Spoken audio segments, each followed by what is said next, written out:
बिस्मिल्लाहिर्रहमानिर्रहीम। शुरू अल्लाह के नाम से जो बड़ा मेहरबान और निहायत रहम वाला है।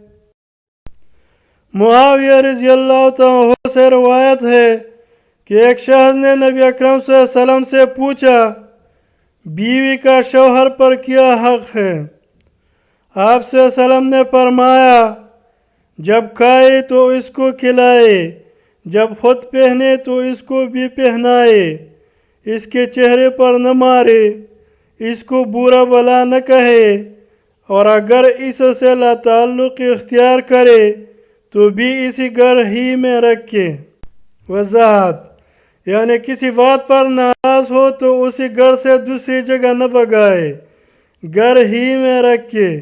बतौर तादीब सिर्फ बिस्तर अलग कर दे, इसलिए कि इसको दूसरे घर में भेज देने से इसके परेशान और आवारा होने का डर है और ताल्लुकात बनने की बजाय मज़ीद बिगड़ने की राह हमवार होने का खतरा है। मज़ीद हदीस देखने और सुनने के लिए वीडियो को लाइक करें और चैनल को सवाब की नीयत से सब्सक्राइब करें और बेल के आइकन को दबाएं ताकि हर नए आने वाली हदीस का नोटिफिकेशन सबसे पहले आप तक पहुंच सके। शुक्रिया।